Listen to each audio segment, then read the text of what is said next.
नमस्कार मित्रांनो.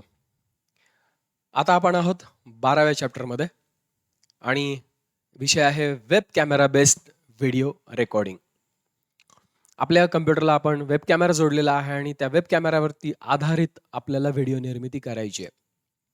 मित्रांनो, camera as a input device हे जे आपलं स्पेशल चॅप्टर होतं त्याच्यामध्ये मी तुम्हाला हे सांगितलेलं आहे की आपल्या कम्प्युटरला आपण किती वेगवेगळ्या प्रकारचे कॅमेरेज आपण जोडू शकतो. आपण आपल्या कम्प्युटरला वेब कॅमेरा जोडू शकतो. त्याचबरोबर आपल्याकडे जर DSLR किंवा प्रोफेशनल फोटोग्राफीचा कॅमेरा असेल, तर तो सुद्धा USB केबलच्या माध्यमातून आपण कम्प्युटरला जोडू शकतो. CCTVचा जुन्या काळचा कॅमेरा आहे किंवा जुन्या काळचे ते DV कॅमेरे आहेत.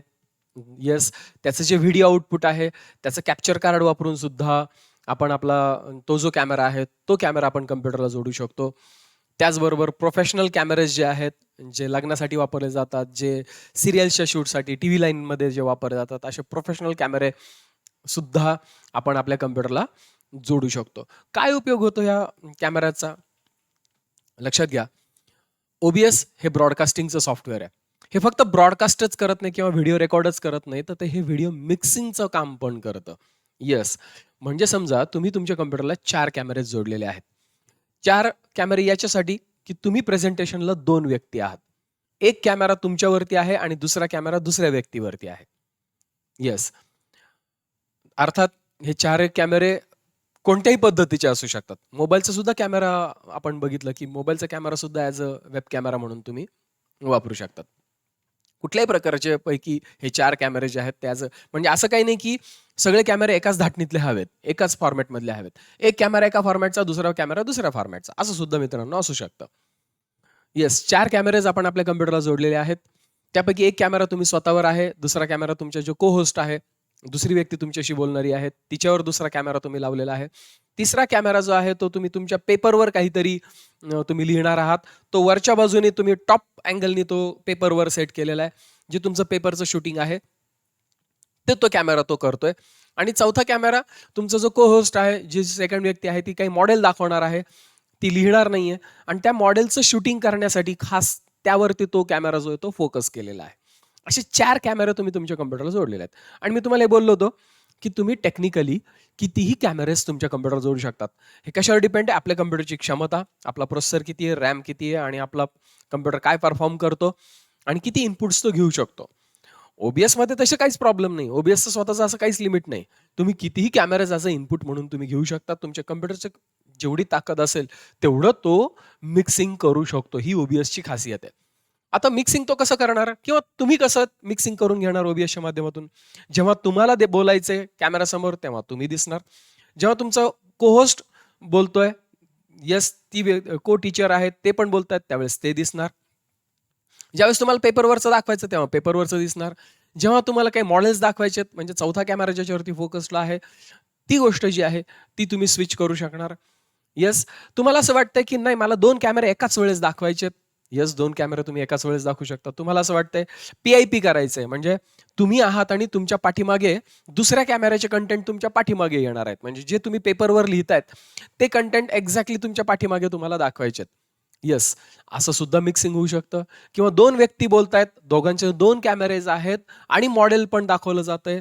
येस, असं सुद्धा होऊ शकतं. किंवा एखाद्या कॅमेऱ्यामध्ये दोघंही एकाच वेळेस बोलताना दाखवले जातात, ते सुद्धा मित्रांनो होऊ शकतं.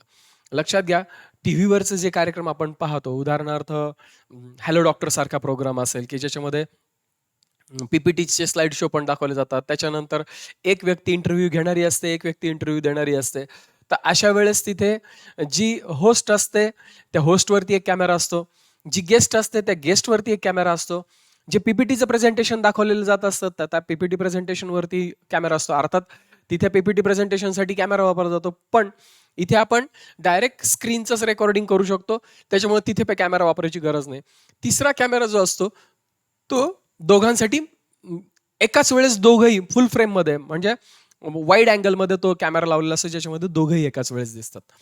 तर हे आपल्या हातात आहे. मग आपण कसं कॅमेराज सेट करतो आणि ॲक्च्युअली कसं शूटिंगमध्ये त्या सगळ्या गोष्टी घेतो आणि नंतर OBSमध्ये त्याचं मिक्सिंग कशा पद्धतीने केलं जातं आणि हेच नेमकं या चॅप्टरमध्ये आपल्याला बघायचं आहे. मल्टिपल कॅमेराज तुमच्याकडे आहेत आणि ते मल्टिपल कॅमेराज तुम्हाला मिक्सिंग करून तुम्हाला काम करायचंय. मित्रांनो, हे 100% तुम्ही यामध्ये करू शकतात. आता पुढची महत्वाची गोष्ट, तुम्हाला कॅमेरा समोर यायचंय, तर कॅमेराची क्लॅरिटी हा सगळ्यात महत्वाचा फॅक्टर आहे.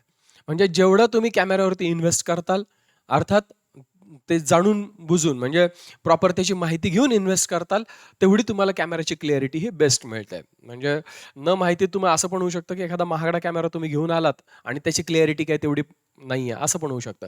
एक जितकी तुम्ही जास्त इन्व्हेस्ट कॅमेरावरती करताल, तेवढं पिक्चरची क्लॅरिटी तुम्हाला बेस्ट मिळते. हा झाला पहिली कन्सेप्ट. अर्थात तुम्हाला वेब कॅमेरा वापरायचा का प्रोफेशनल कॅमेराकडे जायचं आणि त्याचे कॅप्चर कार्ड्स वापरून प्रोफेशनल कॅमेराज तुम्हाला ॲज अ इनपुट वापरायचं, हे पूर्णतः तुमच्यावरती डिपेंड आहे.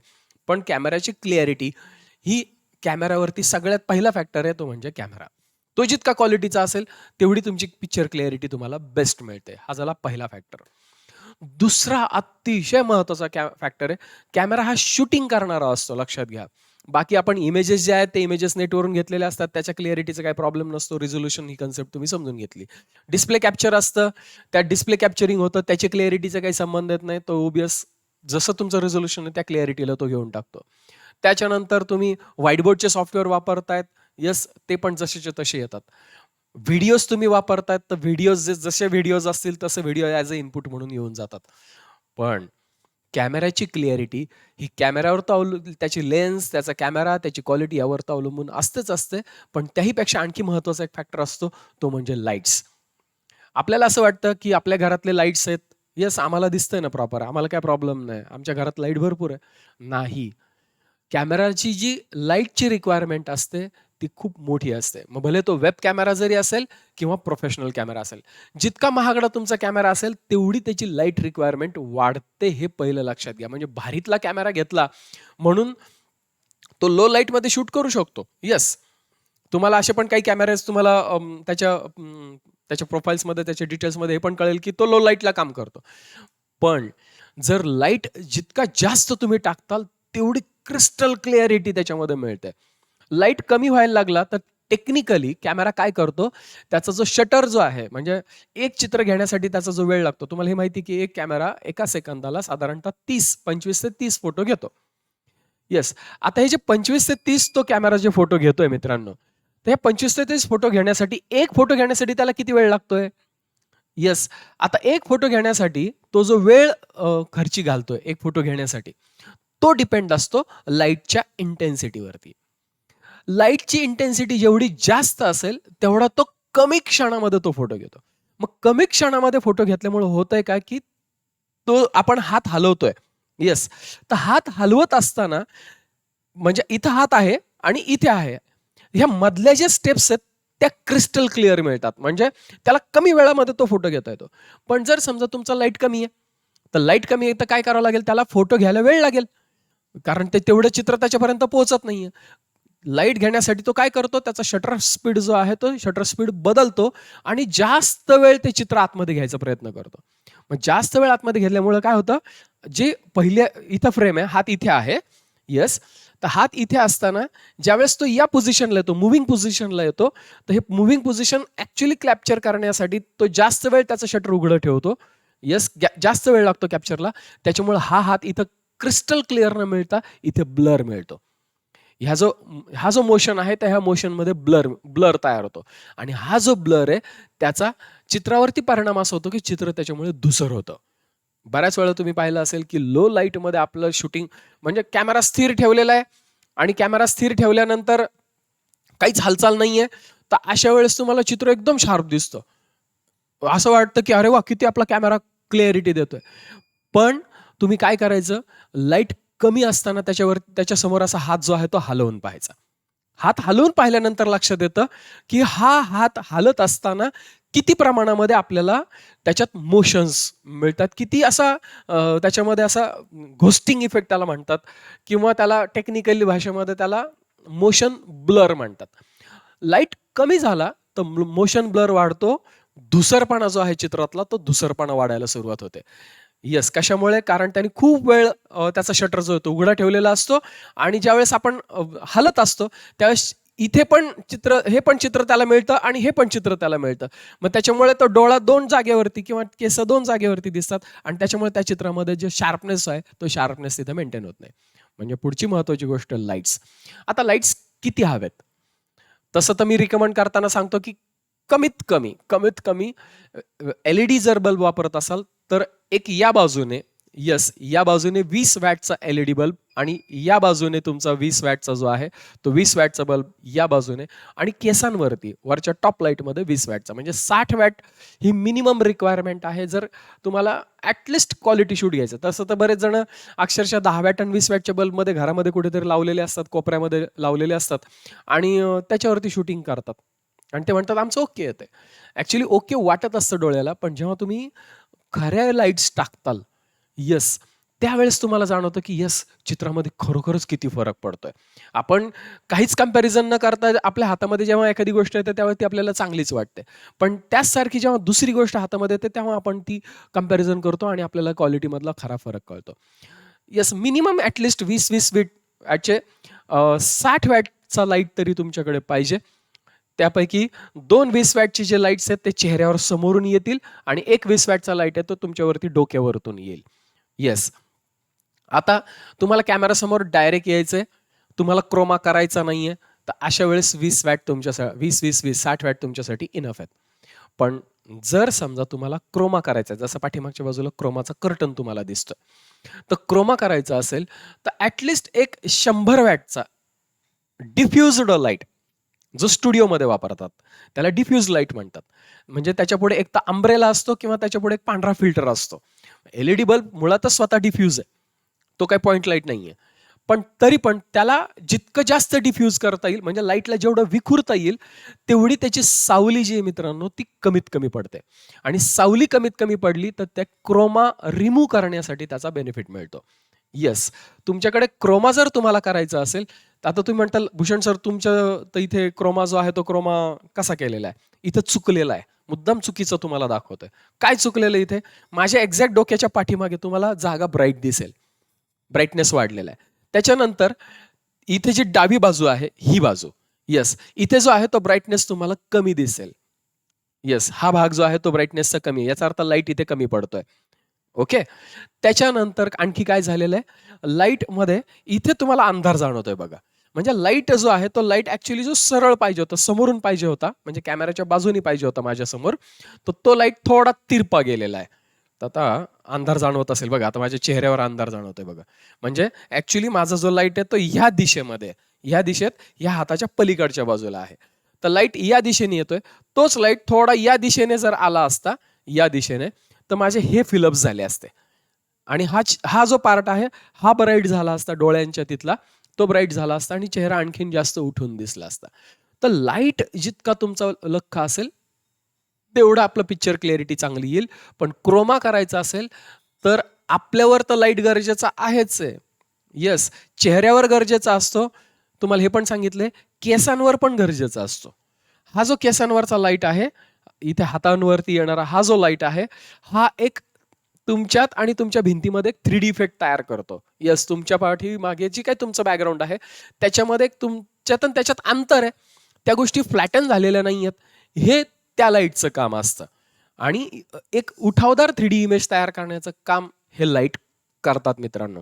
याच्यासाठी 2 लाईट कुठून पाहिजे, एक कॅमेऱ्याच्या लेफ्टच्या साईडनी थोडासा वरतून, म्हणजे डायरेक्ट कॅमेऱ्याच्या साईडनीच लगेच असं समोर नका घेऊ तुमच्यावरती, थोडा वरच्या बाजूने. आणि किती लांब ठेवताल तुम्ही? तुम्हाला असं वाटत असेल की नाही आमच्या घरामध्ये त्या समोरच्या भिंतीवर लाईट लावलेला आहे. लक्षात घ्या, कॅमेरा म्हणजे लाईट्स 1 फूट जरी पाठीमागे गेला तरी जवळजवळ 20% त्याची इंटेन्सिटी खाली उतरते. ओके. म्हणजे लाईट तुम्ही भिंतीपाशी नेऊन ठेवतायत, तर तुमच्या लाईटची जी इंटेन्सिटी, एक तर मुळातच त्याचा वॅटेज 10-20-25 वॅटच्या वर तो लाईट नसतो, आपण घरात वापरणारे लाईट्स. आणि हा लाईट जर जेव्हा भिंतीवर जातो त्यावेळेस ऍक्च्युली आपल्या चेहऱ्यावरचं जे पर्सेंटेज आहे ते फक्त 5 आणि 7 वॅट पडतं. म्हणून सांगितलंय 20 वॅटचा लाईट पाहिजे. कुठून पाहिजे? तुमच्या कॅमेऱ्याच्या एक्झॅक्ट बाजूला आणि थोडासा वरच्या बाजूनी आणि तिरपा तुमच्या चेहऱ्याच्या दिशेने 20 वॅटचा लाईट मिनिमम पाहिजे. तसाच 20 वॅटचा लाईट या बाजूने पाहिजे, म्हणजे तुमचे हे सगळं फुलअप होईल. येस, डोक्याच्या वर एक लाईट पाहिजे, केसांच्या वरती एक लाईट पाहिजे, जो तुमचे केस आणि तुमचे हात, वरती हात उचलल्यानंतर ह्याला तो फिलअप करेल. आणि तो लाईट फिलअप झाला की तुम्ही जे आहेत तर 3D फॉर्मॅटमध्ये उठून दिसाल बॅकग्राऊंडला. आता ज्यावेळेस तुमचा बॅकग्राऊंड क्रोमा कर्टन आहे, येस. तर अशा वेळेस तुम्हाला ॲडिशनल लाईट लागतो, जो क्रोमाचा पडदा फिल करेल. येस. आणि क्रोमाचा पडदा कसा दिसला पाहिजे शूटिंगमध्ये मित्रांनो? जसा आता या बाजूला इथे म्हणजे इथे पाठीमागच्या बाजूला तुम्ही लाईट बघा. आता ह्या लाईटचा जो कलर आहे म्हणजे ह्या पडद्याचा जो हा ऍक्च्युली हा ग्रीन स्क्रीन आहे, क्रोमाचा कर्टन आहे. पण तुम्हाला कलर वेगवेगळे दिसत आहेत बघा. इकडच्या बाजूला लाईट ग्रीन दिसतोय आणि या बाजूला डार्क ग्रीन दिसतोय. आता ऍक्च्युली पडदा तर त्या कलरचा नाहीये. असं का झालं? एका बाजूला इथे माझं डोकं आहे आणि डोक्याच्या पाठीमागे हा जो लाईट पडतोय. येस, इकडच्या बाजूला हा जो लाईट पडतोय. तर हा लाईट इथे ना ब्राईट झालेला आहे. का ब्राईट झालेला आहे? कारण या बाजूनी जो लाईट येतोय, येस, या बाजूनी जो लाईट येतोय तो डायरेक्ट त्या पडद्यावरती पडलेला आहे. तो लाईट झालेला आहे. आणि खालची जी बाजू आहे, येस, खालची बाजू इथली माझ्या कोपराच्या मागची बाजू, तर ती झाली आहे डार्क. मग ह्याचा प्रॉब्लेम काय येतो? ह्याचा प्रॉब्लेम क्रोमा रिमूव्ह करताना येतो. काही ठिकाणी अशा झुर्या तुम्हाला जाणवतात, म्हणजे जिथं डार्क पार्ट आहे तिथं झुर्या जाणवतात, जिथे लाईट पार्ट आहे तिथे पटकन क्रोमा जो आहे तो रिमूव्ह होतो.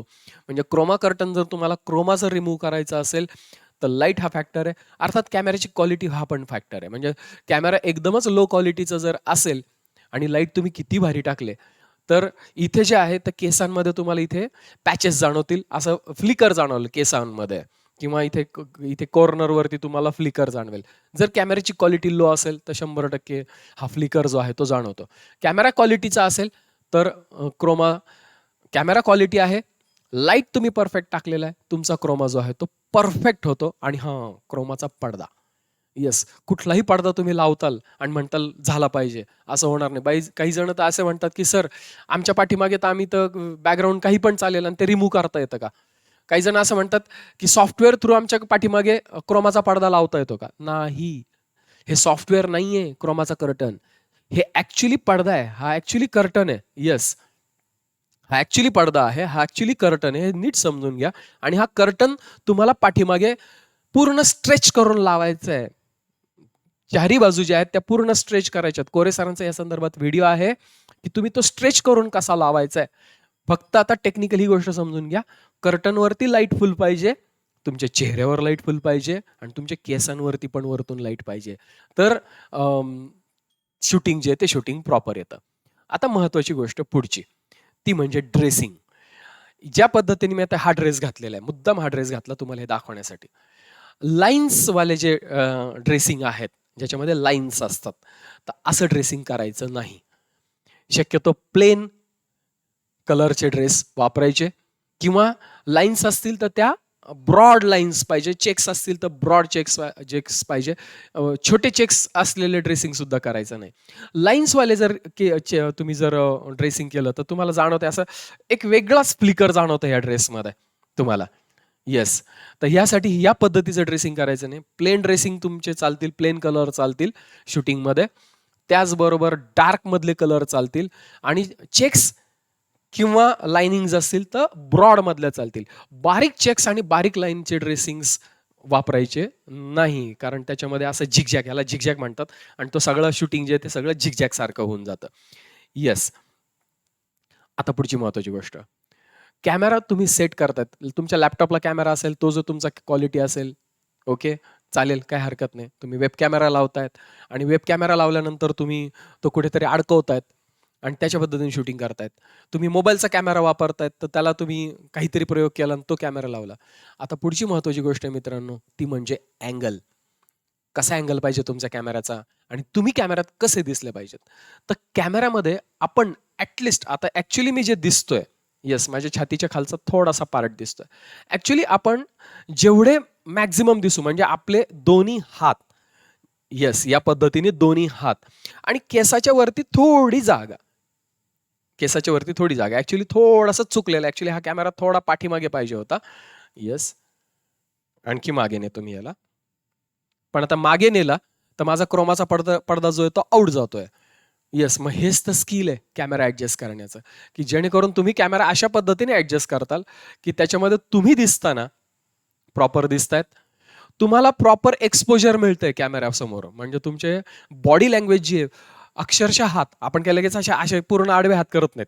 पूर्ण पार एवढं पार आडवे हात करून आपण शूटिंग करत नाही, पण ऍटलिस्ट आपण एवढे जवळ तरी हात ठेवतो बॉडी लँग्वेज दाखवत असताना, बोलत असताना.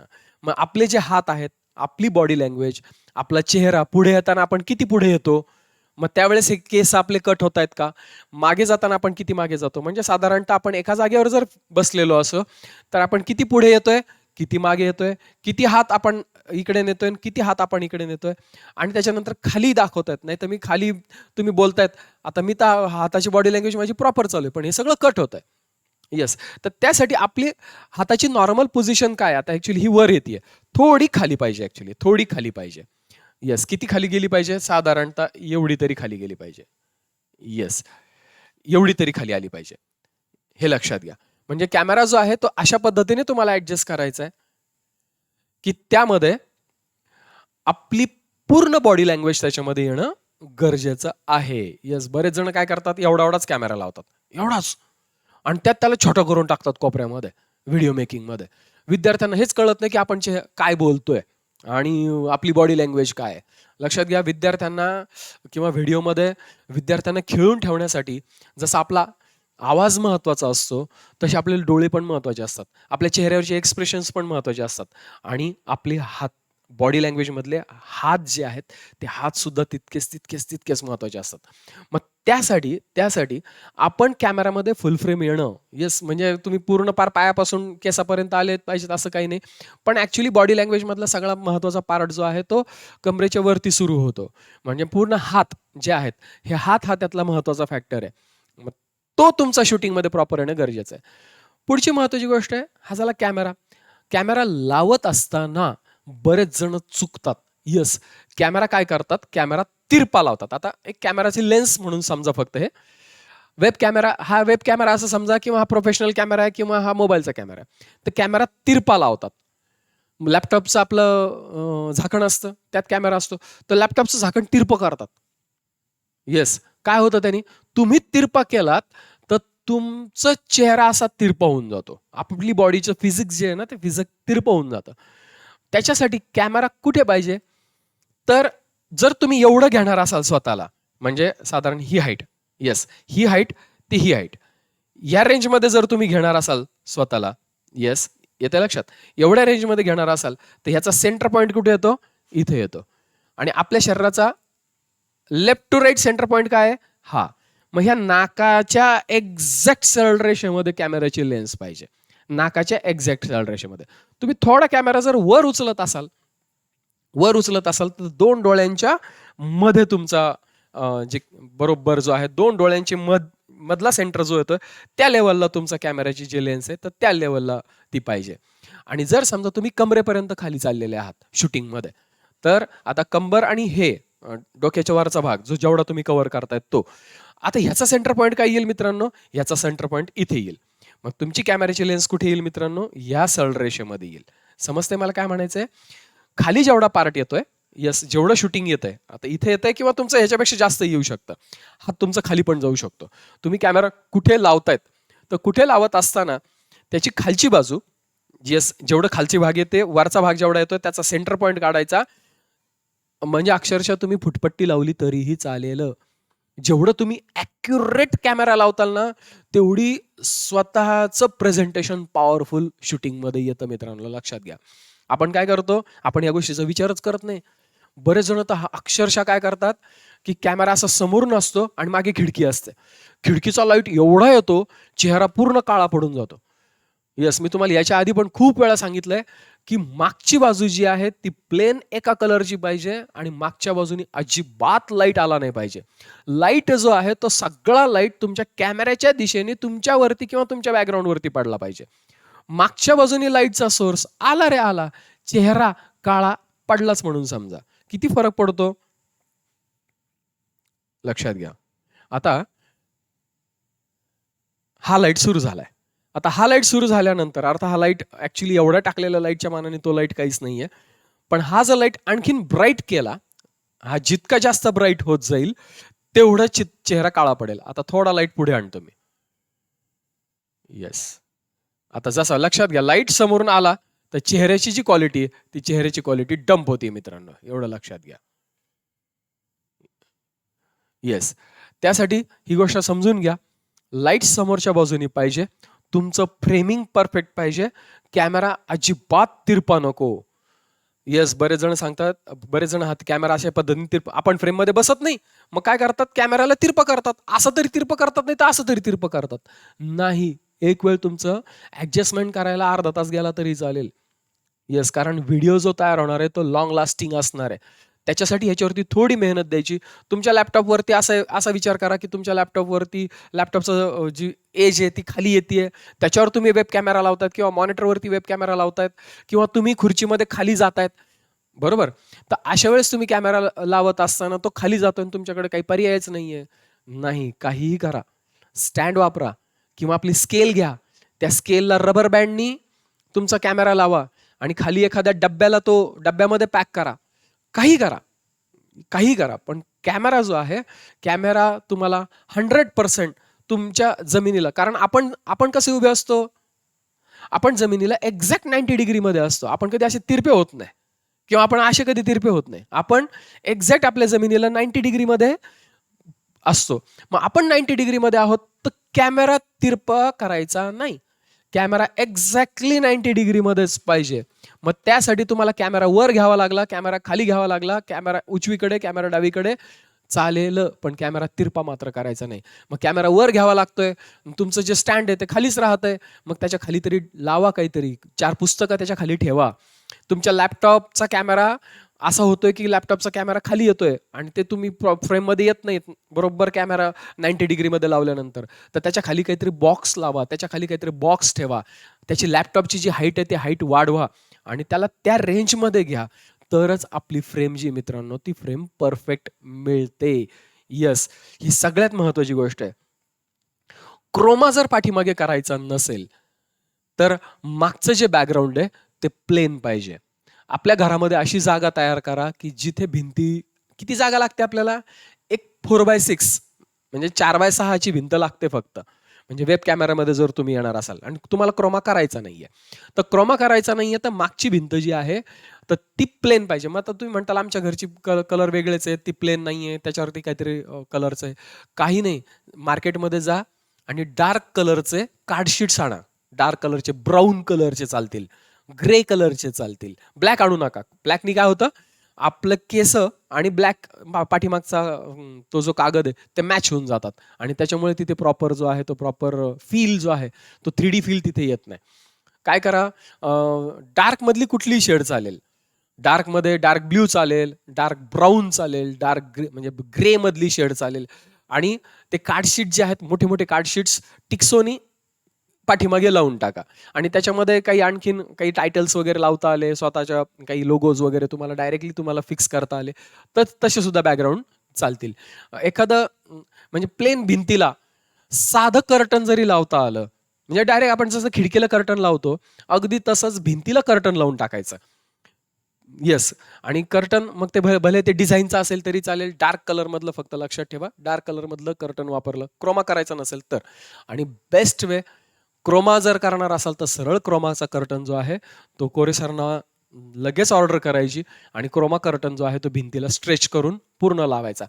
लाईट हा महत्वाचा फॅक्टर आहे. क्रोमा करायचा असेल तर मग मात्र थोडेसे स्टुडिओचे लाईट्स जे आहेत, मग त्या ठिकाणी 5.9 जरी केले, स्टुडिओचे जे सॉफ्ट बॉक्सेस असतात, यस, त्या पद्धतीने जरी लाइटिंग तुम्ही केलं, कोरे सर तुम्हाला त्याबद्दल सांगतील आणि त्या संदर्भात डायग्राम्स पण आपल्या साईटवरती उपलब्ध आहेत की लाईट टाकताना मग सॉफ्ट बॉक्स जर असतील तर सॉफ्ट बॉक्स दोन्हीकडे लाईट टाकायचं काम करतात.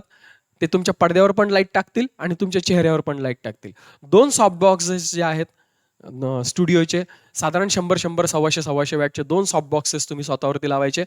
चेहऱ्यावर पण लाईट पडतो, पाठीमागे पण लाईट पडतो. इथे तुम्ही जर असं म्हणताल की सर भूषण सर तुमचं योग्य आहे का, नाही, माझा लाईट चुकलेला आहे आणि मी मुद्दाम चुकीचाच तुम्हाला दाखवतोय. कशावरून चुकलेला आहे ओळखायचं, पडद्यावरचा लाईट एकसारखा नाहीये, चुकला. दुसरी गोष्ट, चेहऱ्यावरचा जो लाईट आहे त्याच्यामध्ये इथे जर तुम्हाला थोडीशी शॅडो येते, म्हणजे असं थोडंसं तिरपं वगैरे पाहिलं आणि इथे जर शॅडो तुमची जे लगेच जनरेट होतीये, या जागेवर तुमची शॅडो जनरेट होतीये, समजून घ्या लाईट चुकलेला आहे. ओके, सॉफ्ट बॉक्सेस वापरा तुम्ही आणि सॉफ्ट बॉक्सेस वापरून समोरच्या बाजूने लाईट टाका. तुम्हाला चांगला लाईट मिळेल. आणि घरात सिलिंगला जे बल्ब्स असतात, तर असे सिलिंगचे असणारे बल्ब डायरेक्ट डोक्याच्या वरती सिलिंगला असणारे बल्ब 20 ते 40 वॅटचे बल्ब जरी वरच्या बाजूने तुम्ही टाकले, तर तो लाईट तुमच्यावर पण पडतो आणि मागे क्रोमा कर्टन आहे त्यावर पण पडतो. म्हणजे क्रोमा रिमूव्ह करायला आपल्याला अतिशय सोपं जातं. ओके. आता पुढची महत्त्वाची गोष्ट आहे कॅमेरा समोर बोलताना. कॅमेरा फेसिंगच्या संदर्भात आतापर्यंत भरपूर वेळा बोललेलो आहे. कॅमेरामध्ये तुम्हाला त्या लेन्समध्ये पाहूनच बोलायचंय. येस, अजिबात इकडे-तिकडे पाहायचं नाहीये. हां, पण तुम्ही वाचायचं असेल, लिहायचं असेल तर खाली पाहू शकतात. मग तुम्ही असं म्हणताल की भूषण सर तुम्ही तर असं म्हणतात की आजूबाजूला पाहायचं नाही. मग आम्हाला तर काही वाचायचं असेल तर आम्ही वाचायचं कसं? आम्हाला काही लिहायचं असेल तर आम्ही लिहिणार कसं? काही प्रॉब्लेम नाहीये. वाचायचं असेल तर वाचा. ओके. जे काही वाचायचं ते वाचा.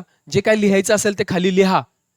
पण कन्फर्मेशन घेताना जेव्हा तुम्ही संवाद साधता विद्यार्थ्यांबरोबर, त्यावेळेस मात्र तुम्हाला लेन्समध्ये पाहायचंय. संवाद साधत असताना लेन्समध्ये इतर वेळेत तुम्ही खाली पाहिलं, दुसरीकडे पाहिलं तरी चालेल. पण इतरत्र पाहून संवाद साधायचे नाहीत.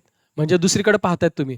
हां, तुम्हाला आता हा जो पॉइंट आहे हा खूप महत्त्वाचा आहे आणि ही गोष्ट जी आहे ती नीट समजून घ्या मित्रांनो. अशा वेळेस इतरत्र पाहायचं नाही. संवाद साधत असताना मित्रांनो तुम्हाला लेन्समध्येच पाहायचंय. तुम्हाला जो काही ऑडियन्स बरोबर संवाद साधायचा आहे, तो बरोबर त्या लेन्समध्ये पाहूनच. मग आता तुम्ही म्हणताल आमच्याकडे आम्ही सेल्फी कॅमेरा लावला. ओके. मग सेल्फी कॅमेरा पाहत असताना आम्ही त्या आमच्या स्वतःच्या चित्राकडे पाहून बोलायचं का लेन्सकडे पाहून बोलायचं? चित्राकडे पाहून बोलायचं नाही. आता मला माझं चित्र दिसतंय OBS मध्ये, ते इकडे दिसतंय आणि मी ह्या माझ्या चित्राकडे पाहून जर बोलायला गेलो तर मी तिरपा पाहायला लागलेलं आहे.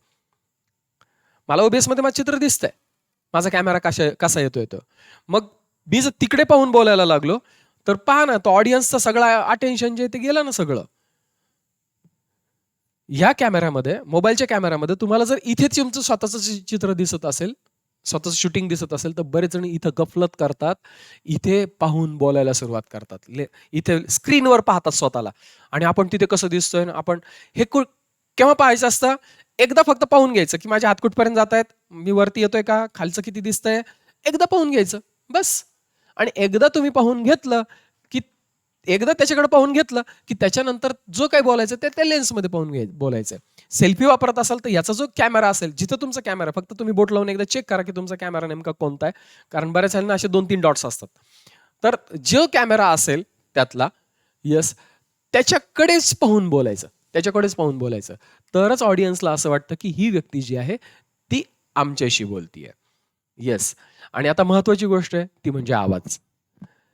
कॅमेरा जो आहे, वेब कॅमेरा म्हणजे जर समजा तुम्ही C922 Pro सारखा एकदम प्रोफेशनल कॅमेरा वापरत असाल, तर ते कॅमेरे चांगले ऑडिओ घेतात. पण इतर जे लो कॉस्टमधले जे कॅमेरे आहेत, ते ऑडिओ चांगला घेत नाहीत. आणि दुसरी महत्त्वाची गोष्ट, तुम्ही इथं असतात, कॅमेरा इथं असतो. तुमच्यात आणि कॅमेरामध्ये साधारणतः 2 फुटाचं अंतर असतं. हे 2 फुटाचं अंतर सुद्धा आवाजाची क्वालिटी डिग्रेड करतं. तुमचा जो कॅमेराचा जो माईक आहे, तो सेन्सिटिव्ह असेल. कॅमेरामध्ये माईक असतो, हे बोललेलो आहे मी तुम्हाला. तो माईक जर तुम्हाला वापरायचा असेल, तर रूम 100% शांत ठेवायची. पार छोट्या सुद्धा फॅनचा आवाज नाही आला पाहिजे. छोटे सुद्धा दरवाजे वगैरे कुठेच वाजले नाही पाहिजेत. अशा पद्धतीने तुम्हाला रूम शांत ठेवायची. आणि जर थोडेफार आवाज तुमच्या आजूबाजूला असणार आहेत, काही वस्तू ठेवल्याचा आवाज असणार आहे, पलीकडच्या रूममध्ये काहीतरी आवाज चालू आहे, फॅन थोडेफार चालू आहे, तर मग मी तुम्हाला पर्सनली रिकमेंड करतो, एक तर तुम्ही डायनॅमिक माईक वापरायचा, नाहीतर माझ्यासारखा हेडबँड वापरायचा. डायनॅमिक वापरत असाल तर डायनॅमिक माईक स्टँड मिळतात. स्टँडला लावून बरोबर खालच्या बाजूने लावायचा. बरेच जण काय करतात, असा समोरून लावतात. डायनॅमिक माईक दाखवतो तुम्हाला. येस, आता हा डायनॅमिक माईक. आता बरेच जण काय करतात, तो असा लावतात, असा लावतात. असा त्याचं स्टँड जे ते असं आडवं येतं आणि त्या या पद्धतीने स्क्रीनमध्ये येतं. म्हणजे काय होतं लक्षात घ्या, म्हणजे ते स्टँड आणि तुमचा माईक हेच तुमची बॉडी लपवून टाकतं. मग आता हा माईक जो आहे, डायनॅमिक माईक जो आहे, तर डायनॅमिक माईक कसा आवाज घेतो, 45 डिग्रीमध्ये डाऊनवर्ड आवाज घेतो तो, 45 डिग्रीमध्ये. मग त्यावेळेस तो जो माईक आहे, तो माईक असा खालून लावायचा या पद्धतीने आणि त्याचं जे स्टँड लावायचंय ते त्याच्याच मागे लपेल अशा पद्धतीने लावायचं. स्टँड लावताना इकडून लावलं आणि त्याची दांडी परत दिसतीये, शूटिंगमध्ये नाही चालणार. आणि OBS मध्ये तुम्हाला माहिती आहे, OBS मध्ये गेन वाढवता येतो. म्हणजे आवाज कमी पडतोय म्हणून माईकला जवळ घ्यायची गरज नाहीये. ओबीएस मध्ये ही फॅसिलिटी आहे की गेन वाढवता येतो. मग काय करायचं, हा माईक थोडा लांब जरी राहिला तुमच्यापासून, फक्त आपल्या आवाजाचा जो झोत आहे तो बरोबर त्याच्यावरती कसा पेनिट्रेट होईल, त्याच्यावर कसा आदळेल, या गोष्टीचा विचार करायचा. आणि थोडासा एवढा जरी फ्रेम मध्ये राहिला तो तरी चालतंय, तरीही हा माईक चांगला आवाज घेतो. ओबीएसची हीच खासियत आहे की ओबीएस मध्ये तुम्ही आवाजाचा गेन वाढवू शकतात. तुम्ही एका जागेवर बसून जर व्हिडिओ बनवणार असाल मित्रांनो, येस, ओबीएसच्या माध्यमातून एका जागेवर बसून जर व्हिडिओ बनवणार असाल, तर मी तुम्हाला कंपल्सरी रिकमेंड करेल, एक तर हेडबँड वापरा, गालावरचा माईक, नाहीतर डायनॅमिक माईक वापरा. येस, आणि डायनॅमिक माईक वापरताना हातात धरायचा नाही, त्याला स्टँड लावायचा. स्टँड लावत असताना पण गोष्ट सांगितली, त्याचा स्टँड अशा पद्धतीने लावायचा की तो स्टँड दिसणार नाही. त्याचं जे हुक्स, त्याची जी क्लिप आहे ती क्लिप दिसणार नाही, त्याची दांडी दिसणार नाही. अशा पद्धतीने ती आतून कॅमेरा त्या माईकच्याच आतून ती लपवायची आणि माईक थोडासा खाली लावायचा. येस, व्हॉल्यूम कमी होईल, काही प्रॉब्लेम नाही. व्हॉल्यूम कमी होणं ही वेगळी गोष्ट आहे आणि आवाजात नॉईज येणं ही वेगळी गोष्ट आहे. व्हॉल्यूम कमी झाला तर गेनमध्ये तो तुम्हाला वाढवता येतो, पण घरामध्ये जे काही वेगवेगळे आवाज, भांड्याचे आवाज, दरवाजाचे आवाज, हे जर त्याच्यात आले तर नॉईज रिडक्शन किती तुम्ही वापरलं तरी त्याचा इफेक्ट फारसा होत नाही. नॉईज रिडक्शननी तो आवाज जर गेला तर ओरिजिनल आवाजाची क्वालिटी जी आहे ती खराब होते मित्रांनो, एवढं लक्षात घ्या. आवाज महत्वाचा, फ्रेम जी आहे तुमची स्वतःची, ही फ्रेम महत्वाची. स्वतःचं शूटिंग नसणार करताल आणि तुम्ही जर पेपरचं शूटिंग करणार असाल, तर ज्या पेपरवरती तुम्ही कॅमेरा लावतायत तो पेपर एक्झॅक्टली रेक्टँग्युलरच दिसला पाहिजे. बऱ्याच जणांचे त्या लाईनी तिरप्या दिसतात, कागद असा कोपऱ्यातून तिरपा दिसतो, नाही चालणार. कागद जो आहे तो कागद तुमचा एक्झॅक्टली रेक्टँग्युलर आयताकृती दिसणं गरजेचं आहे. पेन वापरताना शक्यतो स्केच पेन वापरायचा आहे, साधा बॉल पेन वापरायचा नाही. स्केच पेनचं डार्क येतं आणि चित्र उठून दिसतं. पेपर जो आहे तो A4 वापरण्यापेक्षा, A4 वापरला तर काय होईल, समजा ही साईज आहे पेपरची आणि ही पेनची साईज आहे, तर आता ही उदाहरणार्थ ही A4 आहे आणि मग A4 वरती तुम्हाला लिहायचं आहे आणि पूर्ण A4 दाखवायचं, म्हणजे काय करावं लागेल मित्रांनो, कॅमेराच्या ते कागद जो आहे तो जवळ घ्यावा लागेल अशा पद्धतीने.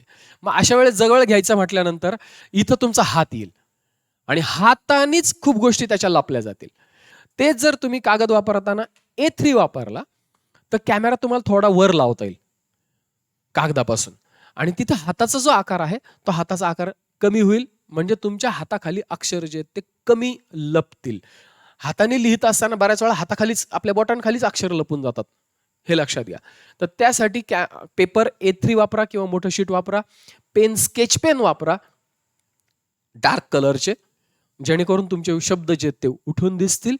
आणि कॅमेरा पेपरवरती लावतायत तर तिथे सुद्धा एक्झॅक्टली रेक्टँग्युलर तो कसा सेट करता येईल या गोष्टीचा विचार करा.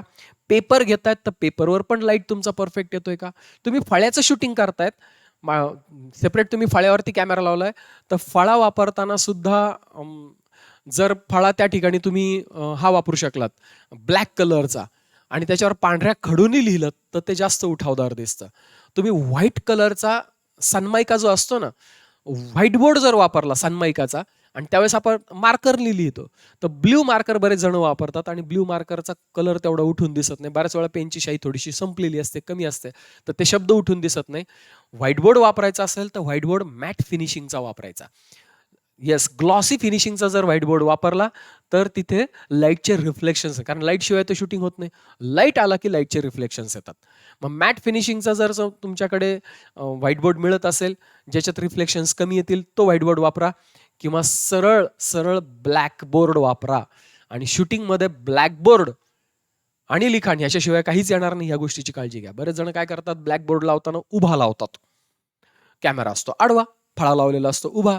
मग होतं काय, जवळजवळ निम्म्याच्या वर जागा वाया जाते शूटिंग मधली, काहीच उपयोग होत नाही, कारण तो फळाच तिथं नसतो, तुम्ही भिंतीवर तर लिहू शकत नसतात. तर फळा आडवा लावायचा शूटिंग मध्ये, फळा आणि फळ्यावरचं लिखाण ह्याच्या व्यतिरिक्त काही येऊ द्यायचं नाही. बरेच जण कॅमेरा एवढा लांब धरतात की त्याच्यात फळा एवढाच दिसायला लागतो त्याच्यामध्ये. मग लक्षात घ्या कसं होणार. मल्टिपल कॅमेरे जर तुमच्याकडे असतील तर एक कॅमेरा जर तुम्ही स्वतःवरती लावणार असाल तर स्वतः तुम्ही त्यावेळेस बोलू शकतात कॅमेरासमोर, आणि ज्यावेळेस फळ्यावरचं दाखवायचं तेव्हा तुम्हाला स्वतःला दिसण्याची काय गरज आहे. त्यावेळेस फक्त फळ्यावरच दाखवा ना, आणि ज्यावेळेस स्वतः बोलायचं त्यावेळेस फळा दाखवूच नका. तो कॅमेरा एका वेगळ्या अँगलमध्ये घ्या आणि फळा दुसरीकडे लावा, थोड्या तुमच्यापासून 2 फूट अंतरावरती लावा. तुम्ही ज्यावेळेस शूटिंगमध्ये येतात तेव्हा फळा दाखवू नका आणि ज्यावेळेस फळा येतोय तेव्हा तुम्ही दिसू नका. मग त्याच्यासाठी बेस्ट वे फळ्यावरती लिहू शकतो आपण, येस, आणि पांढऱ्या कागदावर पण लिहू शकतो. पांढऱ्या कागदाचं वैशिष्ट्य काय की पांढरा कागद हा मॅट फिनिशिंगला असतो. पांढरा कागद मॅट फिनिशिंग म्हणजे आपण जे झेरॉक्सला वापरतो ते. तर झेरॉक्सचा वापरला जाणारा जो कागद आहे किंवा ड्रॉइंगचं जे शीट असतं, तर हे मॅट फिनिशिंगला असल्यामुळे याच्यावरती रिफ्लेक्शन्स येत नाहीत. जे लिखाण आहे ते लिखाण उठून दिसतं. तेच व्हाईटबोर्डवरती तिथे रिफ्लेक्शन्स येतात आणि लिखाण जे आहे ते मध्ये मार खातं. रिफ्लेक्शनच्या जागेवर तुम्ही लिहायला गेलं तर 100% तिथं काहीच दिसणार नाहीये. येस, आणि ब्लॅकबोर्ड जर तुम्ही वापरणार असाल तर तुम्हाला उठून जावं लागेल त्या बोर्डवरती लिहायला. ओके. येतंय समजतंय? मल्टिपल कॅमेराज तुम्ही जोडू शकतात आणि OBS मध्ये त्याचं मिक्सिंग केलं जाऊ शकतं. कॅमेराचं जे बेसिक्स आहे, कॅमेरा कुठलाही वापरा. पण हे बेसिक्स जे आहेत, हे बेसिक्स तुम्हाला पाळले, तर तुमचं शूटिंग जे आहे, ते शूटिंग पॉवरफुल येणार आहे मित्रांनो. धन्यवाद.